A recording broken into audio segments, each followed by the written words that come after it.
오늘 저에게 주신 하나님 말씀 함께 보시겠습니다. 로마서 15장 1절에서 6절 말씀입니다.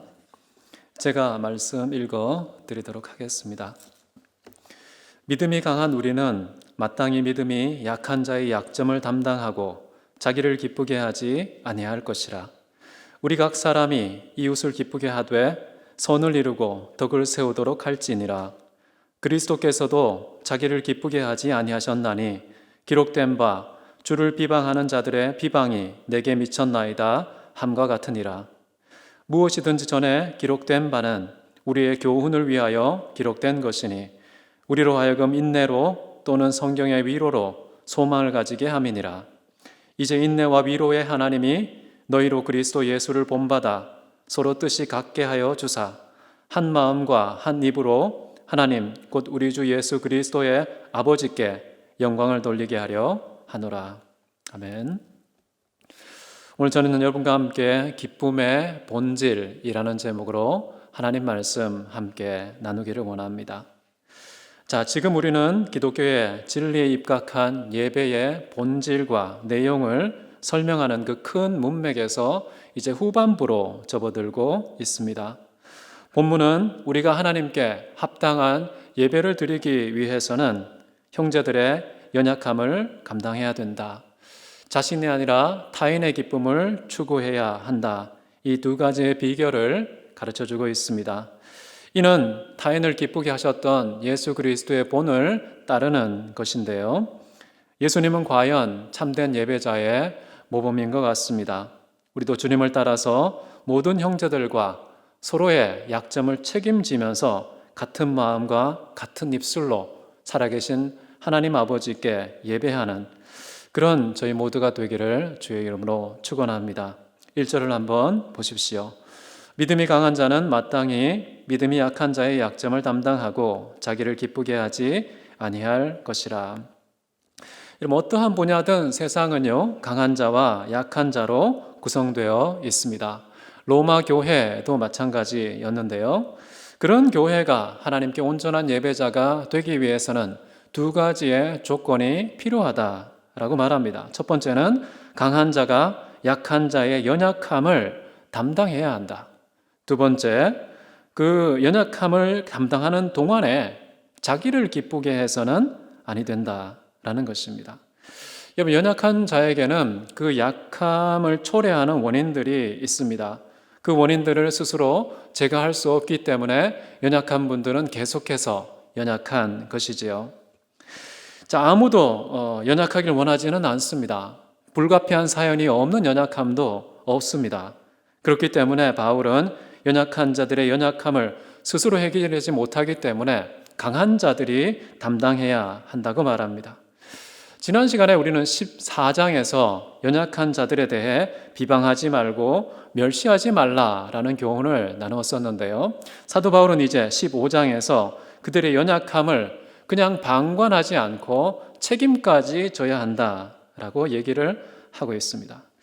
여기서 담당한다라는 동사는 지탱하다, 떠맡다, 짊어지다 또는 인내하다라는 의미를 가지고 있는데요. 우리가 연약한 형제를 볼 때에 그의 처진 어깨를 보면 우리가 함께 지탱해주고, 고민이 있다면 함께 근심하고, 짐이 있다면 함께 나누고, 의심하는 사람이 있다면 함께 신뢰를 북돋워주는 그런 연약함을 담당하는 태도와 모습이 필요한 것 같습니다. 형제가 돈이 없다면 무상으로 대출 혹은 기부해주고, 만약에 배가 고프다면 필요한 양식을 제때 제공하고, 목이 마르다면 시원한 냉수를 공급해주고, 마음이 아픈다면 아시죠? 사랑의 반창고 발라주는 것이죠. 따돌림을 당한 형제가 있다면 찾아가서 듬직한 벗이 되어주고, 혹시 마음이 메말라 있다면 우리가 감정의 체온을 나눠주는 그런 모습으로 우리가 연약함을 담당하는 모습, 그게 바로 교회 공동체의 모습이라고 생각합니다. 이런 실천이 가능하기 위해서는 교회 공동체가 혈통의 가족보다 훨씬 더 가까운 하늘의 공동체로 거듭나지 않으면 안 되겠죠.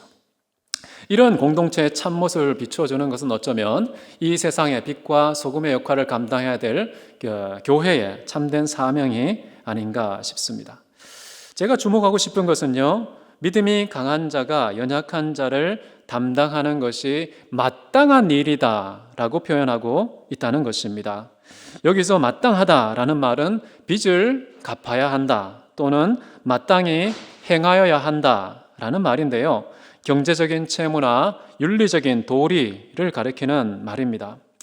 어떤 사람들은요, 연약한 자의 연약함을 보고서 저것은 저 사람들이 심은 대로 거둔 거야, 우리가 개입해서는 안 되는 것이라고 생각합니다. 나아가서 만약 우리가 그 연약함에 개입하는 순간 하나님의 섭리를 훼손할 수도 있는 거야 라고 판단하는 그런 모습도 보는데요. 그것은 섭리의 한 조각만 본 것이고 섭리 전체를 다 보지 못한 단견이 아닌가 싶습니다. 여러분, 강한 자의 강함은 무엇을 위한 것입니까? 그 강함은 우리 자신을 위한 것이 아니라요, 약한 자의 연약함을 감당하기 위해 우리에게 잠시 맡겨진 것임을 기억할 필요가 있습니다. 강한 자의 강함은 남들보다 좀 더 많은 것을 가졌다는 것인데요. 건강이나 재산이나 재능이나 언변이나 지성이나 인맥이나 사회성에 있어서 남들보다 많고 뛰어난 그 모든 것, 그것이 우리가 가진 강함인데요. 이런 강함은 생각해 보십시오. 어떻게 주어진 것일까요? 사도 바울은 누구보다 월등하게 뛰어난 자신의 스펙, 누구보다 왕성했던 자신의 사도직 수행의 근거에 대해서 이렇게 말합니다. 고린도전서 15장 10절인데요. 내가 한 것이 아니요 오직 나와 함께 하신 하나님의 은혜로다. 나에게 있는 그 강함, 나에게 있는 뛰어남, 그 모든 것의 출처가 내게서 나온 것이 아니라 하나님께서 은혜로 베푸신 것이다 라고 말하고 있습니다. 이런 맥락에서 바울은 고린도 교회 성도에게 이런 질문을 하는 것이죠. 고린도전서 4장 7절, 내가 있는 것 중에 받지 아니한 것이 무엇이냐? 받은 것인데 받지 않은 것처럼 교만과 자랑의 미천으로 그런 강함을 사용해서는 안 된다라는 말을 해주고 있는 것이죠. 여러분, 우리의 부유한 것으로 약한 자의 부족한 것을 채워주는 것, 그것이 바로 하나님의 섭리인 것입니다. 우리의 강함을 우리가 만끽하기 위해서 소유하는 것에 목적과 섭리가 있는 것이 아니라는 것이죠. 타인에게 나누고 연약한 자를 담당하는 것, 그것이 바로 하나님의 섭리다.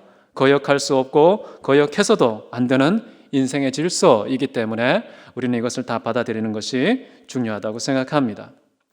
여러분, 4세기에 활동한 동방의 탁월한 교부 바실리우스 마그누스라는 사람이 있습니다.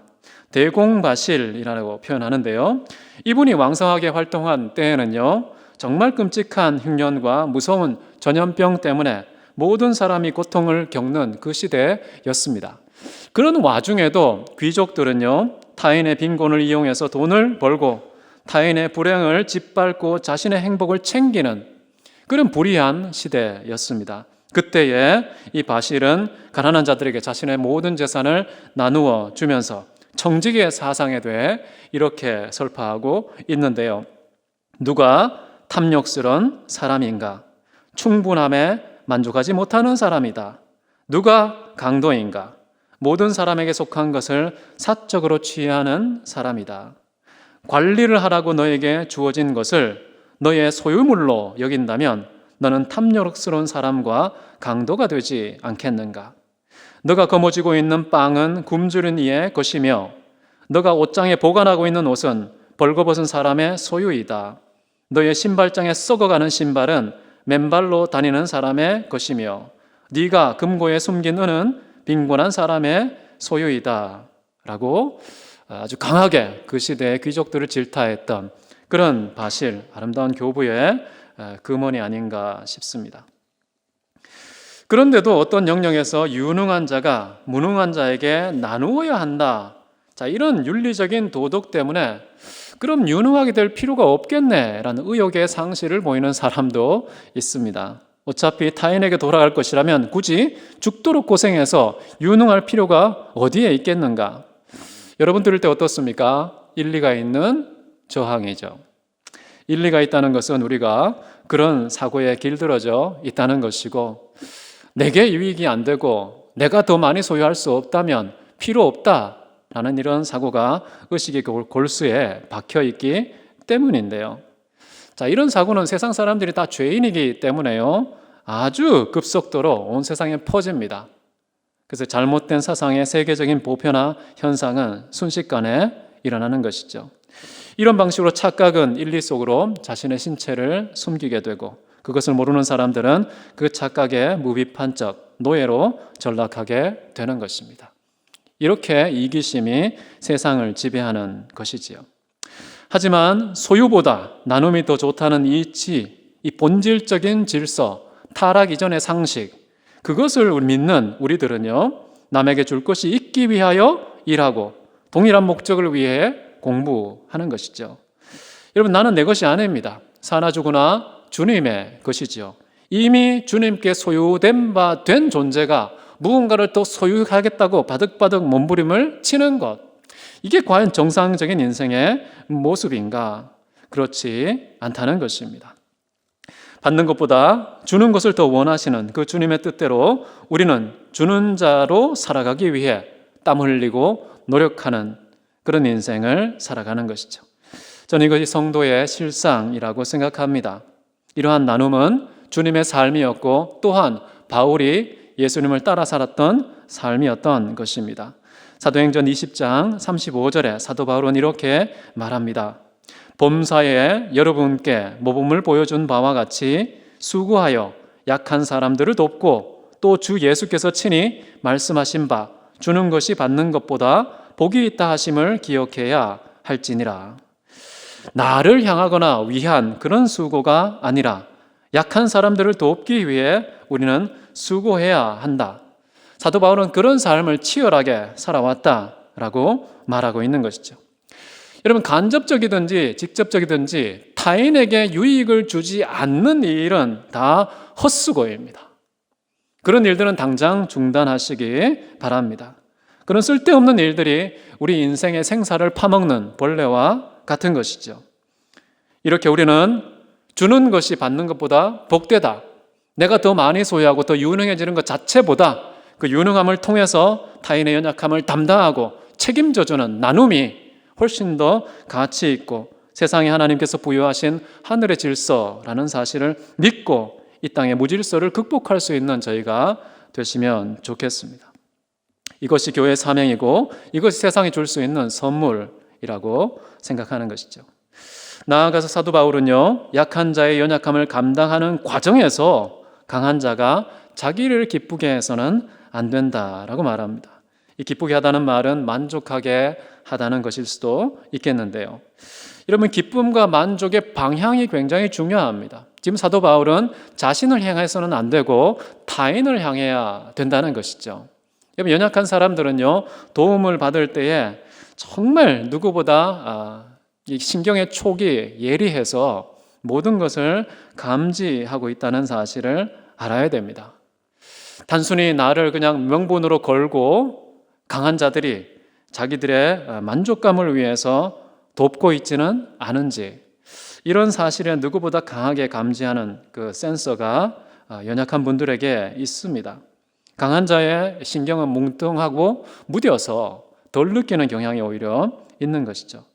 그래서 우리는 강한 자가 연약함을 도와줄 때에 그 기쁨의 방향이 어디를 향하는지, 나인지 아니면 상대방인지를 우리는 꼭 생각하면서 타인에게 거북함을 주지 않도록, 혹시 그 연약한 자의 위축이나 수치라는 부작용이 발생하지 않는지 우리는 철저하게 경계해야 된다는 것입니다. 이제 2절을 보십시오. 우리 각 사람의 이웃을 기쁘게 하되 선을 이루고 덕을 세우도록 할지니라. 이 바울은 자신이 아니라 타인을 기쁘게 해야 된다라는 것을 연약한 자를 넘어서서 이웃에게 확대하는 것을 볼 수가 있습니다. 다시 말하면 내 주변에 있는 모든 사람의 기쁨을 추구하는 인생을 살아가야 한다라고 말하고 있는 것이죠. 자, 그런데 그 기쁨은 단순히 한바탕 웃음으로 끝나는 것이 아니라 어디까지 이르러야 하는가? 선을 이루고 덕을 세우는 데까지 나아가야 한다. 다시 말하면 이웃의 어떤 외면적인 그런 기쁨만 주고 끝이는 것이 아니라 그들의 내적인 성향의 증진을 통해서 덕을 세워 주어야 한다. 이 덕이라는 것은 이웃의 경건, 지혜, 마음의 어떤 행복을 말하는 것이죠. 그런 내면적인 그런 필요를 충족시켜주는 그런 기쁨을 우리가 나누어 줘야 된다라는 것이죠. 자, 그런데 그럼에도 불구하고 적지 않은 교회가 이웃의 기쁨을 추구하라라는 바울의 권고를 무시하는 그런 태도를 봅니다. 이웃의 기쁨보다 교회의 기쁨, 교회 공동체와 각 구성원의 기쁨을 추구하는 그런 판단과 태도를 많이 목격하는데요. 주차장 문제, 소음 문제, 쓰레기 처리 문제, 부동산 문제, 정말 이웃의 이맛살을 찌푸리게 하는 교회의 부덕한 모습이 대단히 많습니다. 저는 교회가 주차장도 좀 공유하고 마이크의 소리도 적당히 줄여서 소음을 일으키지 않고 건물이나 장소도 필요한 이웃에게 개방해서 필요할 때 쓸 수 있도록 내어주는 것, 이런 태도로 우리가 세상을 섬기면 교회는 비방이 아니라 칭찬을 받게 될 것입니다. 물론 우리는 사람의 눈을 가림으로 사람을 기쁘시게 하는 자로 부름받은 자가 아닙니다. 우리는 여호와를 예배할 목적 때문에 이웃의 기쁨을 추구하는 궁극적인 목적을 의식하며 사람들을 기쁘게 하는 것이죠. 저는 선교단체 중에 조이 선교단체를 좋아합니다. 그 구성원은 잘 모르기 때문에 잘 모르고요. 그런데 그 단어 자체가 갖고 있는 함의 때문에 좋아하는데, 조이가 뭡니까? 기쁨이죠. 자, 그런데 이 조이를 풀어서 보면요, 예수님 first, 그 다음에 others second, 그 다음에 yourself third입니다. 첫 번째는 예수, Jesus, J. 두 번째는 others, 이웃. 세 번째는 너 자신, yourself, Y. J-O-Y. 자, 이런 순서를 따라서 기쁨을 추구하고, 이런 기쁨의 수혜자가 이런 순서를 따라서 추구되면 제가 볼 때 정상적인 인생의 모습 아닐까 싶습니다. 그 모습 교회가 세상에 보여주어야 된다라고 생각해요. 3절을 보십시오. 이제 기쁨의 근거에 대해서 얘기하는데요. 그리스도께서 자기를 기쁘게 하지 아니하셨으니 기록된 바 주를 비방하는 자들의 비방이 내게 미쳤나이다 함과 같으니라. 자, 여기 보면은 지금 사도 바울은 시편 69편 9절 말씀을 인용하면서 왜 우리는 타인의 기쁨을 추구해야 되느냐? 그것은 예수님이 그러셨기 때문이다. 이렇게 말하고 있는 것이죠. 그 구절을 제가 보면요, 당신의 집을 위하는 열성이 나를 삼키고 당신을 비방하는 비방이 내게 미쳤나이다. 당신의 집이라는 건 뭐겠습니까? 교회 아닙니까? 하나님의 백성들, 그들을 위하는 열성이 나를 삼켰다. 여러분, 이게 존재를 삼킬 정도의 뜨거운 열성이 예수 그리스도의 심장에서 불타고 있었다는 것이죠. 자기 존재를 마구 삼킬 정도로 내가 하나님의 교회, 주의 백성들, 타인을 사랑했다라는 것이고요. 그 사랑의 대가는 뭐였느냐? 주님을 향한 온 세계의 비방이 예수 그리스도의 머리 위에 떨어지는 그 비방을 다 자기가 받아내야 하는 그런 비용을 지불하면서까지 끝까지 타인의 기쁨과 행복을 추구했던 분이시다. 저는 이런 뜨거운 예수님의 열성 앞에서 저 자신을 보니까요, 저는 싸늘한 냉장고 수준이구나 라는 생각을 갖습니다. 타인에게서 정말 한 조각의 비방이라도 내게 떨어질까 조마조마하면서 회피하기에 분주한 나 자신을 발견하고 있습니다. 정말 나로 말미암아 하나님이 세상에서 능력을 당하시는 경우는 많은데, 하나님 때문에 내가 하나님의 능력이 내 머리 위에 떨어지는 그런 경우는 있었는가 보면은 한 번도 없었던 것 같아요. 이것은 정상적인 것이 아닙니다. 왜냐하면 세상이 우리를 미워하는 것은요, 우리가 하나님께 속했기 때문에 미워한다고 나오고, 하나님을 미워하기 때문에 그분을 먼저 미워해서 우리도 당연히 미워하게 된다라고 얘기를 하는데도, 이런 정상적인 현상이 나에게는 안 나타나는 것을 보면 제 신앙을 좀 의심하게 되는 것이죠. 정말 비방은 나에게, 기쁨은 타인에게, 이런 방향성을 갖고 살아갈 수 있는 인생이 되면 얼마나 좋을까. 이것은 바로 예수님이 우리에게 보이신 기독교적 삶의 절대적인 모범이었습니다. 여러분, 자기의 기쁨을 구하지 않는 것, 자기의 유익을 구하지 아니하는 것, 고린도전서 13장에 보면은 그것이 진정한 사랑이다라고 나와 있습니다. 타인의 기쁨, 타인의 유익 구하지 않는 것은 사랑의 없음이라는 것의 반증이겠죠. 여러분, 사랑하면 사랑하는 대상을 기쁘게 해주고 싶어져요. 그렇지 않습니까? 꽃을 선물하고 참아주고 기다리고 임나하고 칭찬하고 위로하는 마음이 막 솟구치는 것이죠. 이런 모든 행동들은 사랑의 자발적인 표출로서 나타나는 것들입니다. 타인의 기쁨을 나의 기쁨으로 여기는 것, 참으로 아름다운 사랑인 것이죠. 근데 예수님이 우리에게 보여주신 것은요, 타인의 기쁨을 나의 기쁨보다 더 추구한 것, 이것은 더 아름다운 온전한 사랑의 모습이라고 생각합니다. 타인의 기쁨을 위해서 자신의 슬픈 죽음을 선택했던 예수님처럼, 또한 사도 바울은 타인에게 생명이 역사하기 위해서 자신에게는 사망이 역사하기를 선택했던 그런 바울처럼 우리도 그렇게 살면 좋겠습니다. 사도 바울은 그분이 가면 나도 간다, 그분이 멈추면 나도 멈춘다, 그분이 말하면 나도 말하고, 그분이 침묵하면 나도 입을 다무는, 언제나 예수님 따라쟁이 인생으로 살아갔던 그런 사도 바울. 사도 바울은요, 예수님의 말을 따른다 이런 표현보다 예수님의 삶을 따른다라는 표현을 선호했던 것 같습니다. 단순히 입술의 화려한 언어적인 복음 전파보다는 실제로 삶으로 보여주는 입체적인 실천적인 복음 전파를 더 선호했던 이런 사도 바울의 발자취 우리도 따르면 좋겠다고 생각합니다. 4절을 보십시오.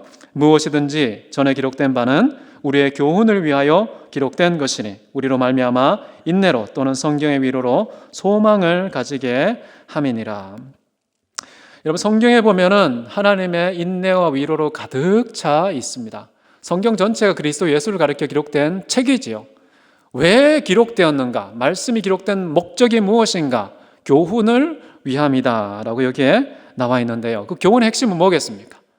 성경 전체가 가리키는 그리스도 예수 자신이 바로 교훈의 핵심인데요. 그런데 사도 바울은 그 교훈의 내용을 두 가지로 구분하죠. 인내, 또 하나는 위로라는 것입니다.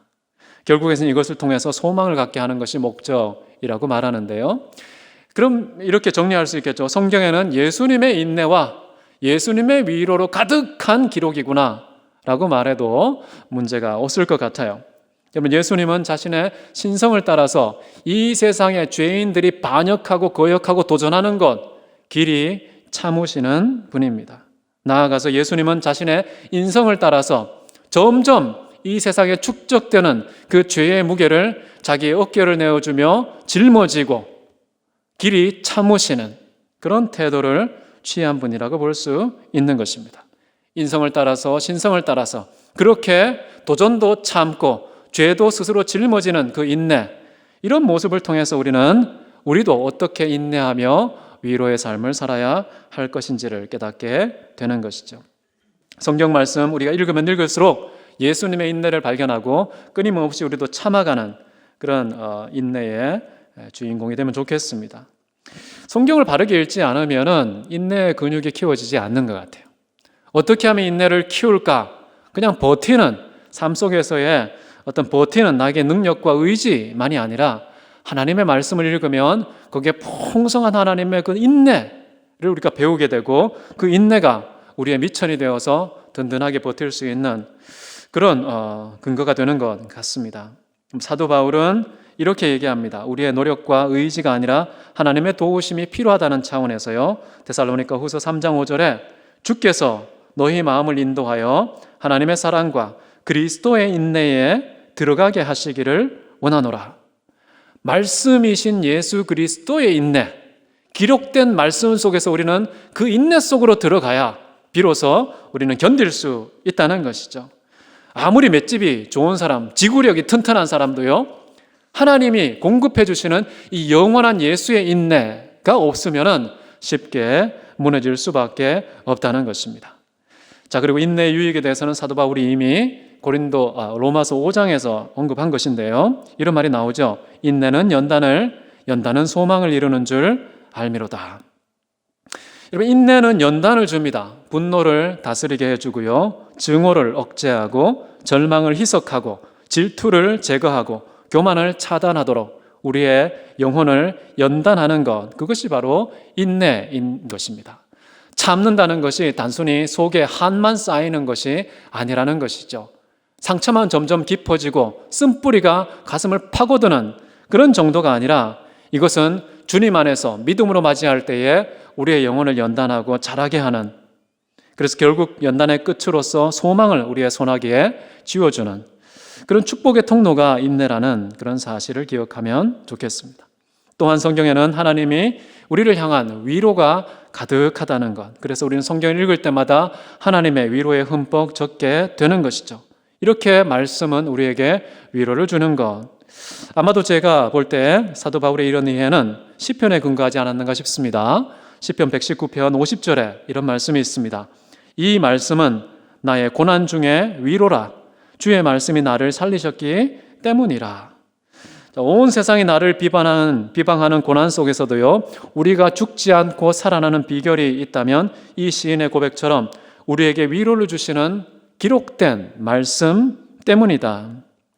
위로가 필요할 때 너무 사람을 찾지 마십시오. 사람을 찾으면 일시적인 위로는 얻을 수 있겠는데요. 그러나 성경을 펼칠 때에 그 말씀 속에 박혀있는 영원한 하나님의 위로가 우리의 마음에 영원한 소망을 줄 것입니다. 5절을 한번 보십시오. 이제 인내와 위로의 하나님이 너희로 그리스도 예수를 본받아 서로 뜻이 같게 하여 주사. 하나님을 표현할 때 인내와 위로의 하나님이라는 표현을 사용하고 있습니다. 여러분, 시인도 이런 말을 합니다. 나를 돕고 위로하시는 하나님. 그리고 나오미 경우에도 자기가 과부가 됐잖아요. 자기와 똑같은 과부가 된 두 며느리를 향해서 이렇게 하나님께 기도를 드리죠. 여호와가 너희에게 허락하사 각기 남편의 집으로 위로를 받게 하시기를 원하노라. 정말 비빌 언덕이 하나도 없는 정말 고아, 불쌍한 그런 분들에게 진정한 위로는 여호와만 가져다 줄 수 있다라는 믿음으로 이렇게 고백한 것이고요. 이사야를 통해서 하나님은 이스라엘 백성들의 자기의 정체성을 이렇게 밝힙니다. 이사야서 51장 12절에 너희를 위로하는 자는 나, 곧 나이니라 라고 선포하고 있습니다. 여러분, 위로는 하나님께 속한 것입니다. 사람들에게 위로를 기대했다가는 실망하게 될 것입니다. 이러한 구약의 기록들에 근거해서 사도 바울은요, 하나님을 모든 위로의 하나님이라고 말하면서 그 하나님을 고린도 후서 1장 3절에 이렇게 말합니다. 우리의 모든 환난 중에서 우리를 위로하사 우리로 하여금 하나님께 받는 위로로서 모든 환난 중에 있는 자들을 능히 위로하시는 이시로다. 자, 위로의 하나님에 대한 이 바울의 정의는 위로와 관련된 우리의 모든 의문을 다 털어주는 것 같습니다. 어떤 사람들은 위로의 하나님이 계시니까 굳이 우리가 별도로 위로하지 않아도 되겠네 라고 생각하면서 직무유기 태도를 취하는 경우가 있는데요. 하지만 성경은 이렇게 말하죠. 너희는 위로하라, 내 백성을 위로하라. 서로 위로하라는 것입니다. 명령이라는 것이죠. 자, 그런데 이런 위로를 할 때에 우리는 어떤 태도를 취하는 게 좋은가? 사도 바울이 여기서 잘 가르쳐 주고 있는 것이죠. 여러분, 인내도 마찬가지입니다. 인내도 우리가 하나님만 믿고 그냥 다 인내하면 되는 게 아니라 우리가 형제 자매에 대해서도 서로 인내해 주는 것이 필요해요. 데살로니가전서 5장 14절에 마음이 약한 자들을 격려하고 힘이 없는 자들을 붙들어 주며 모든 사람에게 오래 참으라. 자, 인내와 위로 인간이 해야 되는 겁니다. 근데 그럼에도 불구하고 인간의 인내와 위로는 일시적인 효력만 나타내기 때문에요, 쉽게 바닥나고 마는 것이죠. 우리에게는 항상 영원한 인내, 영원한 위로가 너에게도 나에게도 필요하다는 사실을 인정하지 않을 수 없습니다. 그런 위로와 인내는 어디에 있는가? 하나님께 있다는 것이죠. 사도 바울이 말하는 것처럼 우리가 하나님께 받은 위로로서 위로해야 된다라고 말씀하고 있는 것이죠. 이렇게 위로와 인내는 사람들 사이에 마치 혈관을 관리하는 것처럼 흐르고 또 흘러서 모든 사람들에게 공통의 재산이 되어야 된다라고 생각합니다. 그런 면에서 보면 우리는 스스로 위로할 수 있는 능력자가 아니라 하나님께서 우리에게 베푸신 영원한 위로와 능력, 이런 것을 나타내는 인내와 위로의 증인으로 살아가는 것이 아닐까 싶습니다. 자, 이제 이 인내 그리고 위로, 이것의 목적은 소망을 갖게 하려 합니다. 이 소망을 갖게 하는 것인데 예수 그리스도를 본받아 서로 뜻이 같게 하여 주는 것, 뜻이 같게 된다. 로마교회 성도들을 하나 되게 하려는 그런 사도 바울의 마음을 느낄 수가 있습니다. 우리가 서로 인내하고 위로하고 이것이 서로가 서로에게 주고받는 왕성한 흐름 속에서 우리는 생각과 마음과 뜻과 기호가 일치하게 된다는 것이죠. 하나님께서는 이런 방식으로 하나 되기를 원하십니다. 그런데 중요한 게 있죠. 예수 그리스도를 본받아, 직역하면 그리스도 예수를 따라서라고 볼 수 있습니다. 예수님 따라쟁이 되면은 어떻게 된다고요? 하나 된다는 것입니다. 이 세상에서 하나 될 수 있는 유일한 비결은 오직 그리스도 안에서만 가능하다. 그분을 따를 때에만 하나 되는 거예요. 정치적인 이념을 따라서는 안 됩니다. 자기의 이득을 따라서는 안 됩니다. 자기의 기호만 충실히 붙잡고 있으면 하나 될 수 없습니다. 모든 이념 내려놓고, 모든 이득 내려놓고, 모든 자기의 쾌락 내려놓고 오직 예수님만 따를 때에 교회는 온전한 하나됨이 이루어지는 것이죠. 이 하나됨의 범위는 참 어마어마합니다. 하늘에 있는 것이나 땅에 있는 것이 다 그리스도 안에서 통일되게 하려 하심이라. 모든 만물이 그리스도 예수를 따라야 된다는 뜻이죠. 믿음의 사람들도 따르고 이 땅에 있는 모든 만물들도 그리스도 예수 앞에 굴복하는, 그래서 그리스도 예수 안에서 하늘과 땅이 통일되는 것, 이게 하나님의 전체 그림 아닙니까? 온 세계 역사의 그림은 바로 여기에 있는 것이죠. 여러분, 기독교 신앙은 개인적인 것이 아니라 공동체적 신앙이다. 하나됨을 위한 그런 공동체라는 사실을 기억하면 좋겠어요. 마음의 하나됨이 없으면, 뜻이 같아지지 않으면 하나님 앞에 참된 예배자로 나아갈 수 없다는 것이죠. 예수님이 이런 명령하셨죠. 분쟁하는 형제가 생기면, 교회가 나눠져 있으면 예배 드리지 말라고, 예배 드리기 전에 그것부터 수습하고 오라고. 우선순위가 무엇인지 우리에게 분명히 가르쳐주고 있죠. 마태복음 5장 24절, 예물을 제단 앞에 두고 먼저 가서 형제와 화목하고 그 후에 와서 예물을 드리라. 형제간에 불화가 있었음에도 불구하고 예배로 나아갔을 때 정말 끔찍한 일이 생겼던 것은 태초에 아담의 가족 안에서 일어났던 사건이죠. 지금도 그 사건은 얼마든지 재현될 수 있습니다. 우리가 화목하지 않으면 결코 예배할 수 없습니다. 단순히 나 개인이 하나님께 예배자로 나아가지 못하는 것이 아니라 공동체가 무너진다는 사실을 우리는 기억해야 하는 것이죠. 마태복음 12장 25절, 스스로 분쟁하는 동네나 집마다 서지 못하리라. 내부적인 분쟁이 있으면요, 무너지게 되어 있다는 것입니다. 이것을 사단은요, 철저하게 신뢰합니다. 이 예수님의 말씀을 철떡같이 붙잡고 있는 존재는 사탄이에요. 그럼 사탄이 뭘 노릴까요? 악착같이 교회의 분열을 조장하지 않겠습니까? 그런 분열을 조장하는 사탄에게 농락당해서는 되겠습니까? 그렇기 때문에 우리는 넘어가지 말고 철저하게 서로가 하나 되는 이 화목에 힘써 도모해야 한다는 것을 우리 다 기억하면 좋겠습니다. 6절을 보십시오. 한 마음과 한 입으로 하나님 곧 우리 주 예수 그리스도의 아버지께 영광을 돌려게 하려 하노라. 자, 여기 보면은 같은 열정을 가진다는 것, 그리고 하나의 입으로 하나님을 예배한다는 것이 여기에 나와 있습니다. 같은 열정을 가진다는 것, 여기 보면 한 마음이라고 했지만 열정이 더 맞습니다. 열정의 온도차가 발생하면 교회 안에 뭔가 통일됨, 하나됨의 균열이 생기는 것 같아요. 어떤 사람은 게으르고 어떤 사람은 뜨겁고 어떻게 될까요? 서로 이게 반목 질시 현상이 나타나고 교회 안에 보이지 않는 담벼락이 생기고 분열의 조짐이 보이게 되는 것이죠. 그래서 여기 보면 한 열정으로라는 것은요, 좀 하나님을 향한 뜨거운 열심이 뭔가 온도차가 없이 균일해야 된다라는 것입니다. 그래서 다 같이 열심을 내야 되는 거예요. 소수 몇 사람의 선수만 앞에서 뛰고 남들은 다 군중처럼 그냥 관광객처럼 쳐다보는 구경꾼이 되어서는 안 된다는 말이 여기에 담겨 있다고 볼 수 있습니다.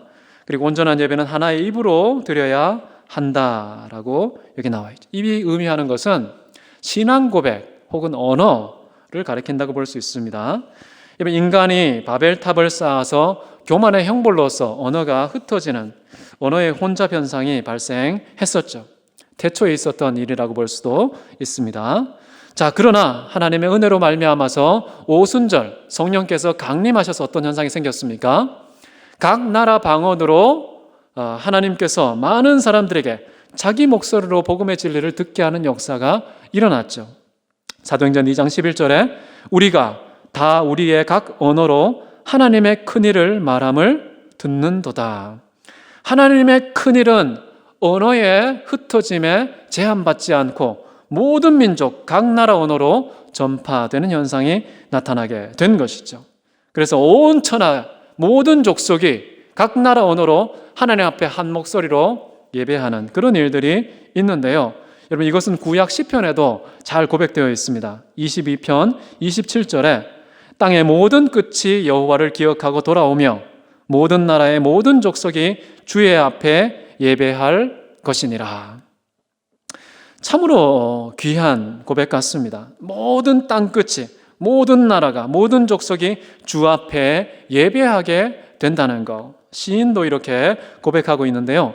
시편 22편은 예수 그리스도에 대해서 기록한 책입니다.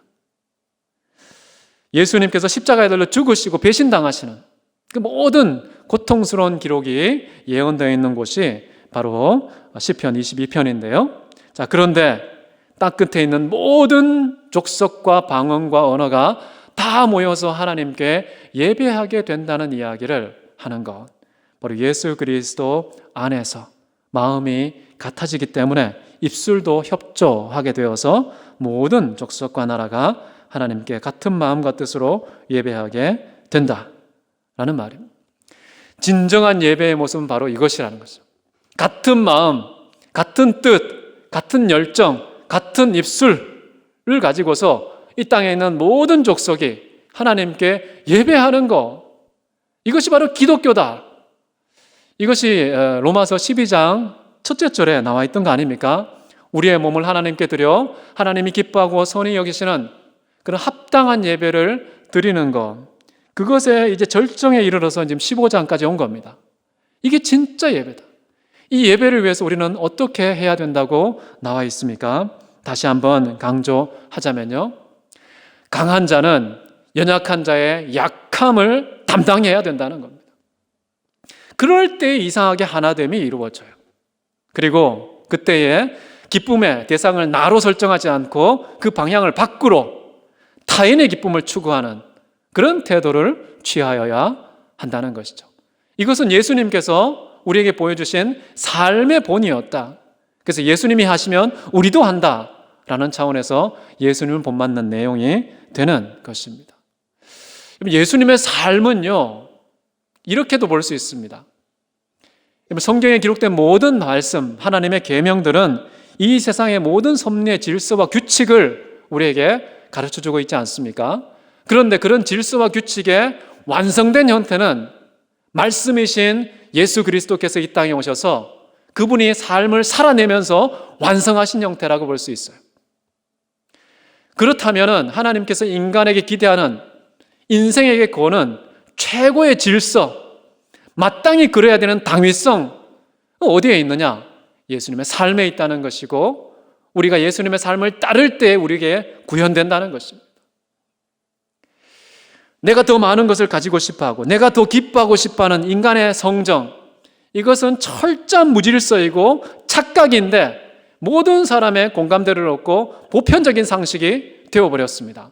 이상하지 않습니까? 우린 여기에 길들여져 있어요. 당연한 거 아니야? 라고 나도 모르게 동의하는 바죠.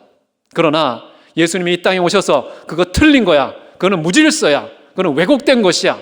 진짜 하나님의 질서는 주는 자로 사는 것이야.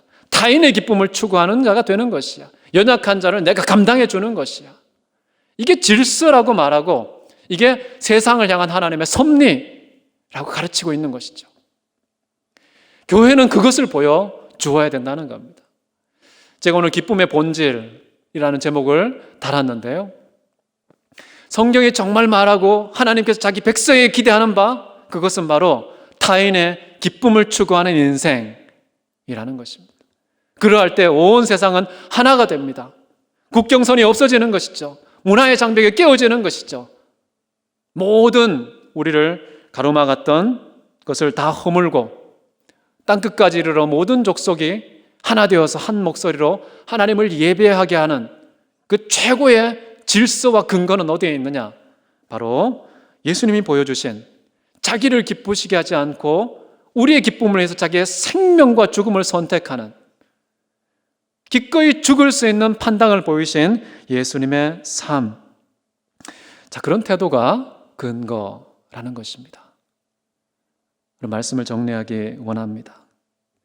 오늘 본문은 예배의 절정에 대해서 우리에게 가르쳐주고 있습니다. 이 예배를 위해서 모든 지체의 하나됨이 필요합니다.